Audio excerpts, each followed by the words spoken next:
और अब जिस प्रकार से धर्मदास जी जिद कर रहे थे, परमात्मा फिर आगे उनको सतलोक में लेके जाएंगे। सतलोक में जाने के बाद फिर धर्मदास जी को बहुत ज्यादा पछतावा होगा, क्योंकि वहां जाने के बाद में जब असंख्य ब्रह्मांडों के सिंहासन पर वो कबीर भगवान को बैठा हुआ देखेंगे तो धर्मदास जी को बड़ी लज्जा महसूस होगी। क्यों? क्योंकि वही सूरत, वही मूरत जो नीचे से जिंदा महात्मा के रूप में धर्मदास जी को ऊपर लेके गए थे, वही रूप फिर असंख्य ब्रह्मांडों के सिंहासन पर धर्मदास जी को दिखाई दिए। और धर्मदास जी ने सोचा कि मैंने तो बहुत बड़ी गलती कर दी, जिंदा बाबा के वचन पर अविश्वास किया। वो मुझे बार बार कह रहे थे कि भाई मेरे में और उस सतपुरुष में कोई अंतर नहीं है। और भाई ये तो बिल्कुल उनकी बात 100% सच हो गई। ये तो वही महाराज जी बैठे हैं, वही शकल, वही सूरत, ये तो दोनों एक ही शक्ति है। तो भाई और बहनों, हमें कहीं आगे चल के इस प्रकार लज्जा महसूस ना करनी पड़े, हमें शर्मिंदगी महसूस ना करनी पड़े, इसलिए हमने तो मन में दूसरा भाव भी उत्पन्न नहीं करना कि हमारे गुरुदेव भगवान के अलावा अन्य कहीं कोई कबीर भी होगा। अन्यथा ये कलयुग की बिचली पीढ़ी है, बहुत बड़ा धोखा खा जाएंगे। शिष्य हृदय प्रतीति अस आने, गुरु और पुरुष भिन्न नहीं जाने। जो लो चित अस रीति न आवे, तो लो जीव नहीं लोक सिंधावे। अगर जीव की पूरी लो यानी उसकी पूरी श्रद्धा, पूरी लगन अपने गुरु में नहीं होगी तो वो कभी भी उस लोक को प्राप्त नहीं कर पाएगा। धर्मदास चित बहुत सकाने, चरण टेकी बहु विनती ठाने। लेकिन धर्मदास ने तो कहा कि एक बार तो मुझे दिखाई दो। धर्मदास वचन, हो प्रभु सत्य कहो तोई पाई, तुम ते कछु दूची ताई नाही। मोरे तुम ही पुरुष हो स्वामी, यम ते छोड़ाऊं अंतर्यामी। हो प्रभु बरनेऊ लोक की शोभा, ताते आही मारम लोभा। तब लीला बहुते हम देखा, पुरुष दर्श बिनु रहे ही रेखा। कि मैंने आपके तो बहुत सारी लीलाएं देख ली, लेकिन उस परमात्मा को देखे बिना मेरे अंदर अभी भी खालीपन है। जो किंकर पर होए दयाला, यदि आप मुझ नीच पर, मुझ किंकर पर यदि प्रसन्न हो जाओ, तो ही मैं माए गत उर्साला। धर्मनी जो ऐसा चित कीना, तनु तजी चलो लोक परवीना। राखें तन गोने ले हंसा, तय पहुंचे काले संसा। लवन एक में पहुंचे जाई, अविगत लीला लखे को भाई। शोभा लोक देखी सुख माना, उदित असंख्य शशि और भाना। धर्मदास जी को परमात्मा फिर सतलोक में लेकर गए, और वहां पर जब धर्मदास जी ने सतलोक के हंसों की, वहां के लोक की जो शोभा देखी, तो धर्मदास बड़ा अचंभित हो गया। भावार्थ, ये फोटोकॉपी कबीर सागर के अध्याय ज्ञान प्रकाश के पेज नंबर 57 की है। धर्मदास जी ने कहा कि ये प्रभु, मैं आपके निहोरे निकालते हुए यानी गिड़गिड़ाते हुए कह रहा हूं कि आप एक बार मेरे को सतलोक तथा उसमें रहने वाले समर्थ परमात्मा के दर्शन करा दो। आपने सतलोक की शोभा का जो वर्णन किया है, उसको देखने को मेरा मन लुभा रहा है। आपकी लीला चमत्कार मैंने बहुत देखे, परंतु परमात्मा को देखे बिना मेरे मन में शंका बनी रहेगी। परमेश्वर कबीर जी ने कहा कि हे धर्मदास, आप ये जिद क्यों कर रहे हो? आप मेरी बातों पर विश्वास करो। मेरे बताए भक्ति कर्म को करके शरीर त्याग कर वहां चले जाओगे, फिर लोक तथा लोक नायक दोनों को देखना। मेरे तथा परमात्मा में कोई अंतर नहीं है। क्या कह रहे हैं परमेश्वर? मेरे तथा परमात्मा में कोई अंतर नहीं है। यानी कबीर परमात्मा सतगुरु रूप में प्रकट थे 650 साल पहले। तो सतगुरु में और परमात्मा में कोई अंतर नहीं होता है। जैसे जल तथा तरंग में भिन्नता नहीं होती, ये नियम है कि परमात्मा और गुरु को एक ही मानना चाहिए। परमात्मा ने पूर्ण मुक्ति का मूल मंत्र बता दिया। यह नियम है कि परमात्मा और गुरु को एक ही मानना चाहिए, क्योंकि दोनों एक ही शक्ति होती हैं।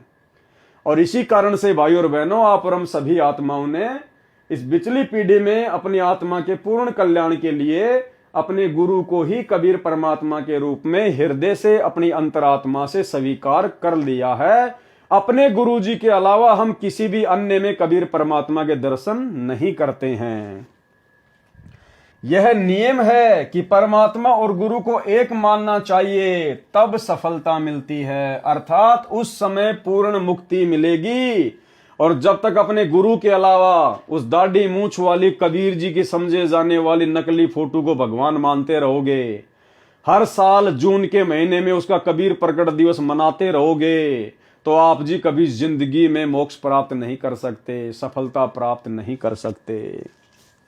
ये वचन सुनकर भी धर्मदास जी ने फिर वही रट लगाई, तो परमेश्वर जी धर्मदास जी की आत्मा को सतलोक में ले गए। एक पल में सतलोक में पहुंच गए। सतलोक की शोभा देखकर धर्मदास आनंदित हुआ।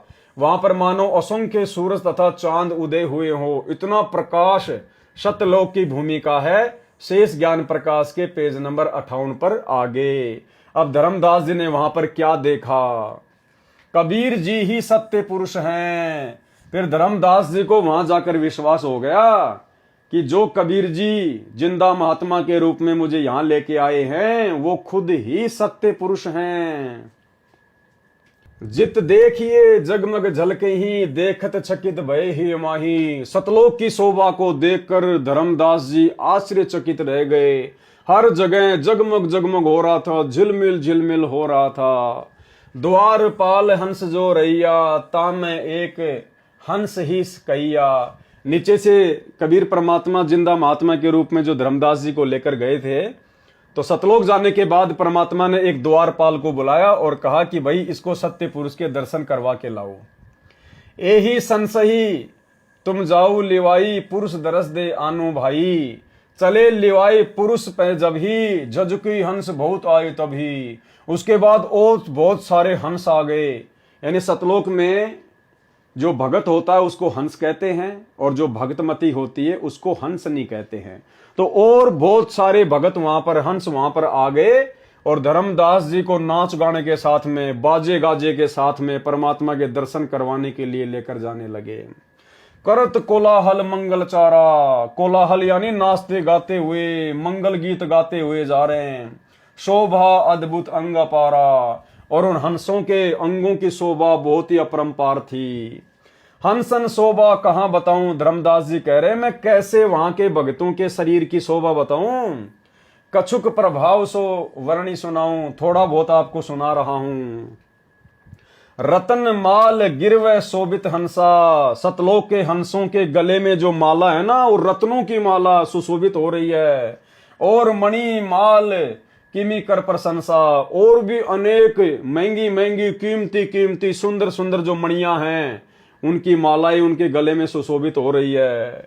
जस जग दे हंसन कर ही। उनकी जो काया है, उनका जो शरीर है नूर का है, और वो जगमग जगमग करता है। अमर चीर बहु शोभा दर ही। अमर वस्त्र उनकी शोभा बढ़ाते हैं।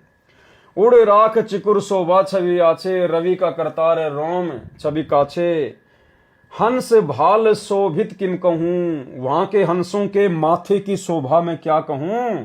सोडस चंद्र भाल छवि लहूं। 16 चंद्रमाओं जितनी शोभा उनके माथे की है। हंस कांति प्रति रोम प्रकाशा। उनके एक एक रोम, उनका एक एक जो रोम है ना सतलोक के हंसों का, हीरा मणि उदित रोमासा, हीरे की तरह प्रकाशमान है। कोटिक बिंदु हंसन छवि मोहा। देह प्राण शोभा अमी गिरोहा। इसके अलावा और भी बहुत सारा वर्णन धर्मदास जी ने यहाँ पर सतलोक के हंसों के विषय में किया है। हम इसका सीधा सीधा जो सरलार्थ है वो पढ़ेंगे, गुरुदेव भगवान के कर कमलों से किया हुआ भावार्थ। यह फोटोकॉपी कबीर सागर के अध्याय ज्ञान प्रकाश के पेज नंबर 58 की है। यानी ऊपर हमने जो पढ़ा है, धर्मदास जी सतलोक की और सतलोक के हंसों का जो वर्णन कर रहे हैं, उसके विषय में परमात्मा यहां बताएंगे। सत्यलोक में जहां तक दृष्टि गई, धर्मदास जी ने देखा कि प्रकाश झलक रहा था। परमेश्वर सत्य पुरुष के दरबार के द्वार पर एक द्वारपाल संतरी खड़ा था। उसको जिंदा रूप में नीचे से गए प्रभु ने कहा कि यह भगत परमेश्वर जी के दर्शन करने मृत लोक से आया है, इसको प्रभु के दर्शन कराओ। जिंदा वेशधारी परमेश्वर बाहर ही बैठ गए। द्वारपाल ने एक अन्य हंस, सत्यलोक में भगत को हंस तथा भगतमती को हंसनी कहते हैं, उनसे कहा कि आप इस भगत को सत्य पुरुष के दर्शन कराओ। जब वह हंस धर्मदास जी को दर्शन के लिए लेकर चला तो बहुत सारे हंस आ गए और धर्मदास जी का स्वागत करते हुए नाचते हुए आगे आगे चले। उनका शरीर विशाल था, गले में रत्नों की माला थी, उनके नाक मुख गर्दन की शोभा अनोखी थी। 16 सूर्यों जितना शरीर का प्रकाश था। उनके रोम अर्थात शरीर के बाल की चमक हीरे जितनी थी। उनका शरीर अमर अविनाशी है। सब मिलकर पुरुष दरबार में गए। सत्य पुरुष जी सिंहासन पर बैठे थे। अब देखना भाई और बहनों क्या होता है। सत्य पुरुष जी सिंहासन पर बैठे थे, यानी नीचे से परमात्मा जो जिंदा महात्मा के रूप में धर्मदास जी को ऊपर लेके गए थे वो तो बाहर ही बैठ गए और धर्मदास जी को वहां के जो हंस हैं वो लेकर गए परमात्मा के दर्शन करवाने के लिए। तो धर्मदास जी ने वहां पर क्या देखा कि सत्य पुरुष सिंहासन पर बैठे थे। उनके एक रोम का प्रकाश करोड़ चंद्रमाओं तथा सूर्यों जितना था। धर्मदास जी ने देखा कि ये तो वही चेहरा है जो नीचे से जिंदा बाबा के वेश में मिले थे। धर्मदास जी ने कहा कि ये तो वही चेहरा है जो नीचे से मुझे यहां लेकर आए हैं तथा मुझे यहां लेकर आए हैं। धर्मदास जी बहुत लज्जित हुए और विचार करने लगे कि नीचे मुझे विश्वास नहीं हुआ कि ये जिंदा ही परमेश्वर है। ठीक इसी प्रकार भाई और बहनों वर्तमान में 90% संगत को जो सतलोक आश्रमों से जुड़ी हुई है, ठीक इसी प्रकार आज उनको भी विश्वास नहीं हो पा रहा कि सतगुरु रामपाल जी खुद ही कबीर भगवान हैं। इसीलिए तो सतगुरु रामपाल जी परमेश्वर जी के धरती पर प्रकट होते सोते ये लोग जून के महीने में एक कागज के टुकड़े को कबीर जी की समझे जाने वाली नकली फोटो को भगवान मानकर उसका प्रकट दिवस मना रहे हैं। तो भाई और बहनों आप और हमने ये धोखा नहीं खाना। कलयुग की बिचली पीढ़ी है। ये इतनी सारी बातें, ये 650 पेज का कबीर सागर का सरलार्थ परमेश्वर जी ने जो लिख कर हमें दिया है, जो इतना समय परमात्मा ने लगाया है, ये कोई छोटी बात नहीं है भाई और बहनों। जो बातें यहां लिखी गई है हूबहू हमारे साथ भी वही होगा। यदि हमने भी धर्मदास की तरह धोखा खाया तो, अपने सतगुरु के अलावा किसी और में परमात्मा देखा तो। धर्मदास जी बहुत लज्जित हुए और विचार करने लगे कि मुझे विश्वास नहीं हुआ कि ये जिंदा ही परमेश्वर है। दर्शन करके धर्मदास जी को वहीं लाया गया जहां जिंदा रूप में प्रभु दरबार के बाहर बैठे छोड़कर अंदर गया था।